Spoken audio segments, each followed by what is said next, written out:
Hello everyone, welcome to the channel failure to success. So IBPS clerk का result out हो चुका है और मेरा क्लियर हो गया है। और जिनका भी क्लियर हुआ है कॉन्ग्रेचुलेशंस, और जिनका नहीं हुआ है उनको सैड होने की ज़रूरत नहीं है। और होता है कि कभी कभी एग्ज़ाम्स नहीं क्लियर होते हैं, जैसे लास्ट ईयर ही था, सिर्फ 2 एग्ज़ाम्स मेरे आईबीपीएस पीओ और आरआरबी पीओ क्लियर हुआ था, बाकी सारे प्रीलिम्स में मैं फ़ेल थी। और ये आईबीपीएस क्लर्क का लास्ट ईयर में 0.25 से फेल हो गई थी प्रीलिम्स में। मेरे अटेम्प्ट्स बहुत अच्छे थे, शायद नॉर्मलाइजेशन की वजह से मेरा क्लियर नहीं हुआ था, बहुत ज़्यादा मार्क्स कट गए थे। और उससे पहले 2020 में मेरा फाइनल नहीं हुआ था, मतलब मेंस नहीं हुआ था 0.75 से। तो अब ये क्लियर हुआ है इस बार प्री, और मेंस देने का मौका मिल रहा। लास्ट ईयर तो 0.25 से रह गया।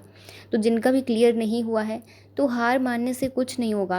आप अगर मेरी देखेंगे ना, शुरुआत से अभी तक जर्नी, इतने सारे फेलियर्स हुए हैं, सब कुछ हुआ है, ठीक है। और ऐसा नहीं है कि बिना मेहनत किए फेल होते हैं। अगर आप प्री में 0.25 से हो रहे हो, ठीक है, या फिर मेंस में फ़ेल हो रहे हो, तो वो ऐसा नहीं है उसने कुछ मेहनत नहीं की और उसके बाद वो फ़ेल हो गया। ऑब्वियसली आज बहुत सारे ऐसे लोगों का नहीं क्लियर होगा जो जो एकदम मतलब अच्छे से जो मेंस तक गए हैं, बट उनका प्री क्लियर नहीं हुआ। तो इसका मतलब ये नहीं है कि वो प्री निकालने के लायक नहीं है।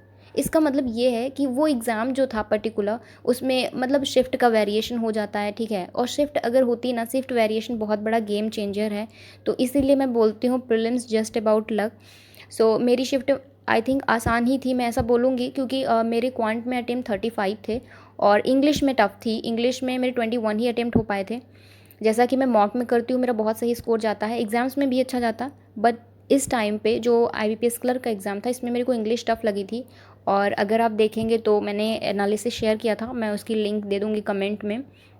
और जो रीजनिंग था वहाँ मैंने 34 किए थे, ठीक है। तो मेरे 90 अटेम्प्ट्स थे।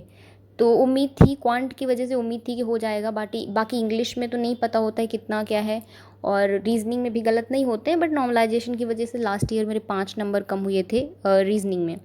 तो कुछ मतलब कह ही नहीं सकते हो। अगर मान लो आपका बहुत अच्छा रीजनिंग है, ठीक है, और आपकी शिफ्ट जो है वो टफ आई है, तब भी आप 35 बना लोगे, ठीक है, तो नॉर्मलाइजेशन में कम नहीं होंगे। और बाकी अगर आपकी मतलब शिफ्ट ईजी है, तब भी आप 35 बना रहे हो और फिर आपके 5 नंबर कम कर दिए जा रहे हैं, तो फेल होने के चांसेस तो बढ़ जाते ही हैं ना। तो इसीलिए मेरे को लगता है pre is just about luck and nothing. So अगर आप नेक्स्ट वाले एग्ज़ाम की तैयारी करिए, ठीक है, आईबीपीएस पीओ है, एसबीआई पीओ है और एसबीआई क्लर्क है।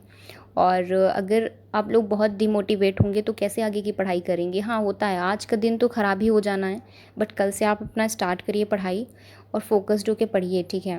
अभी आरआरबी क्लर्क है, कुछ लोगों का आरआरबी पीओ होगा, तो आप लोग पढ़ाई करिए। अगर इसमें क्लियर नहीं हुआ है तो टेंशन मत लीजिए, ठीक है। और सबकी लाइफ जर्नी सेम ही है। आप भी फेल होते हैं, हम भी फेल होते हैं, कितने सारे लोग फेल होते हैं। बट ऐसा है ना, किसी एक एग्ज़ाम में मान लीजिए क्लर्क में फ़ेल हो गए तो वो पीओ क्लियर कर ले रहे हैं, तो फिर उनको वो चीज़ नहीं इतना प्रॉब्लम करती है कि हाँ क्लर्क नहीं हुआ था।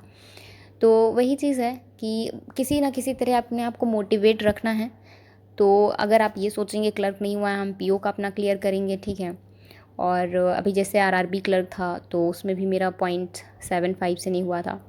बहुत बुरा लगता है, बट कुछ किया नहीं जा सकता है। सिर्फ यही कर सकते हैं कि उसको हम भूल के और आगे अपने नेक्स्ट एग्ज़ाम की तैयारी करें।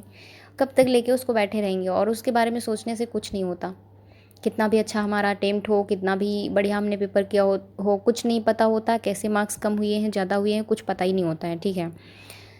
सो डीमोटिवेट नहीं होइए, ठीक है।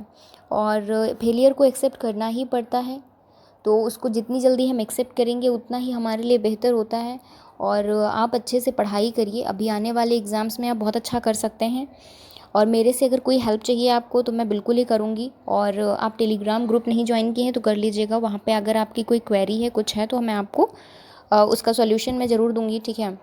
सो मिलते हैं नेक्स्ट वीडियो में। All the very best, take care all of you, bye.